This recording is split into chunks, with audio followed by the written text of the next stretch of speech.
where do you envision Homerun Resources in 2 years from now? Firing on all cylinders is the best I can describe it. Yeah. Everything in place, all 6 profit centers in revenue, all 6 profit centers driving solid margins to an average of, let's call it 30 to 40%. And a company that is getting analyst, and market recognition for what we said we would build and what we will have built. So I think the next 12 months will be a significant transition in the visual and the optics of the company. And first year everyone wanted us to be a resource company. No offense, last year everyone was confused.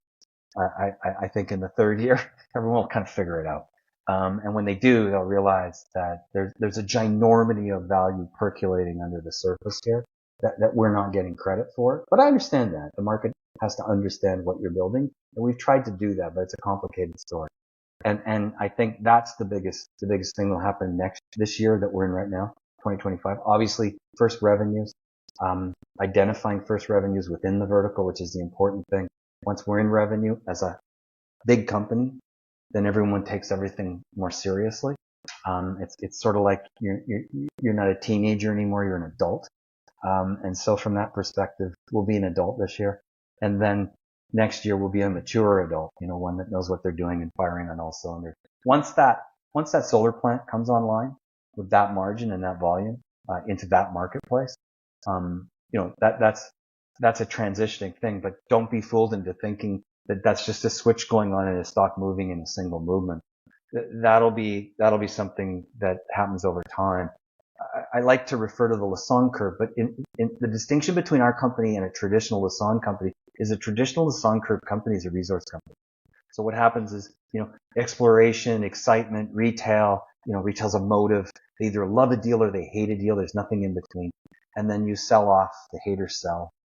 And then what happens is you flatline because you're going through all the boring stuff that we have to go through and did go through. And then all of a sudden it's like, whoa, bankable feasibility study. Whoa, financing. Whoa, production. But we don't stop there. Because on the Lassonde curve, you'll notice it flatlines. Because what happens is that copper plant has 1 million pounds of copper a year in throughput. But that's it.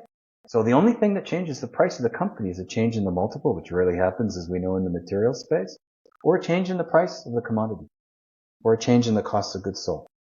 There's 3 variables, right? And so that's what changes the price. Outside the control, other than increased capacity, outside the control of the company. That's why the Lassonde curve goes flat, boom, flat.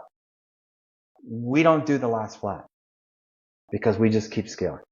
6 profit centers, growing. So our scale is theoretically unlimited to the context of the size of each of those 6 markets. It's not limited by the throughput of the business. It's limited by the size of those 6 markets.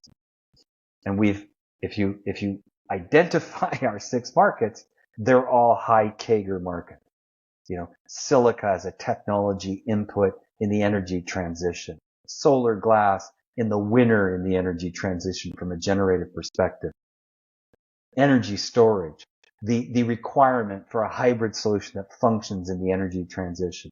Solutions built around that, like unlimited capacity relative to selling those into already installed industrial plant and to be built industrial plant.